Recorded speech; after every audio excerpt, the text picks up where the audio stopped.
2024 সালের লোকসভা নির্বাচনের সময় আমরা যারা প্রিজাইডিং অফিসার সহ অন্যান্য পোলিং অফিসারের কাজ করেছি, তো তখন আমরা দেখেছি এই যে 17C যে ফর্মটি দেখানো হচ্ছে, এটি 2024 সালের লোকসভা নির্বাচনের ক্ষেত্রে আমরা ব্যবহার করেছিলাম।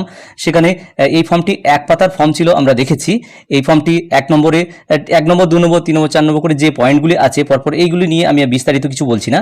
শুধুমাত্র এবারের বিধানসভা 2026-এর নির্বাচনের আমরা যারা পোলিং অফিসার যাচ্ছি তাদের ক্ষেত্রে এই 17C এই ফর্মটি কিন্তু একটু চেঞ্জ হয়েছে, 2 পাতার করা হয়েছে এবং কনফিগারেশনগুলো চেঞ্জ হয়েছে। যদিও পয়েন্টগুলো সব একই রকমই আছে, কিন্তু দেখতে একটু অন্যরকম হয়েছে।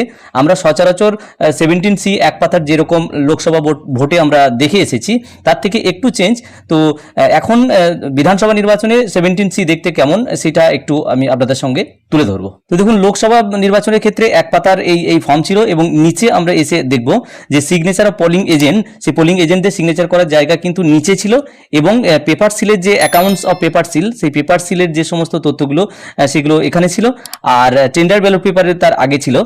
এই ধরনের ফর্মটি কিন্তু এক পাতার ফর্ম ছিল, লাস্টে প্রিজাইডিং অফিসারের সিগনেচার, পোলিং স্টেশন নাম্বার এটা ছিল।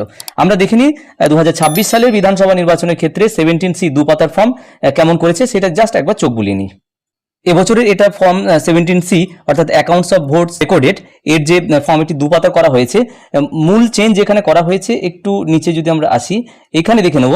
মূল চেঞ্জ এখানে করা হচ্ছে যে এই 5 নম্বর পয়েন্টে করা হচ্ছে যে টেস্ট ভোটের যে রেকর্ড, সেই রেকর্ড কতগুলি ভোট দেওয়া হয়েছে এবং কোন কোন প্রার্থীকে দেওয়া হয়েছে তার সিরিয়াল নাম্বার, কোন প্রার্থীকে দেওয়া হয়েছে এবং কতগুলো ভোট দেওয়া হয়েছে তার ডিটেলস লেখার জন্য অনেকখানি জায়গা নিয়ে নিয়েছে প্রথম পাতায়, সেটা আমরা দেখতে পাচ্ছি। মূল চেঞ্জ এখানে হয়েছে এবং বাকি অংশগুলো যেগুলো রয়েছে সেকেন্ড পাতায় চলে গেছে। সেকেন্ড পাতাটা আমরা একটু দেখে নিই। দেখুন, সেকেন্ড পাতার প্রথমেই রয়েছে যে total number of votes recorded as per voting machine অনুসারে কতগুলি ভোট রেকর্ড হলো সেটা 2 নম্বর পাতায় প্রথমেই রয়েছে।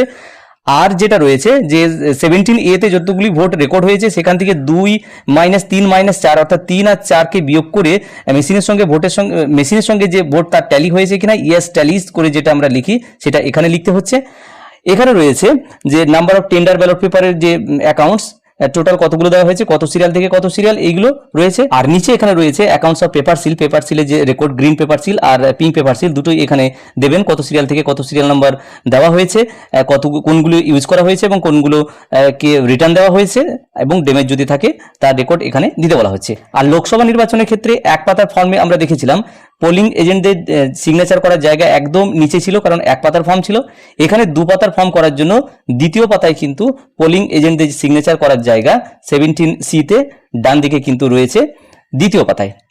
এবার বাকিটা প্রিজাইডিং অফিসারের সিগনেচার আর পোলিং স্টেশন নাম্বার, ডান দিকে ডেট আর প্লেস দিয়ে পুরো ফর্মটাকে ফিল আপ করতে হবে। তো মূলত একটু চেঞ্জ রয়েছে 17C যে মেন যে ফর্ম, সেই ফর্মটি আপনাদের সামনে তুলে ধরার চেষ্টা করলাম। ভিডিওটি প্রত্যেকে দেখার জন্য ধন্যবাদ। প্রত্যেকে ভালো থাকুন, সুস্থ থাকুন।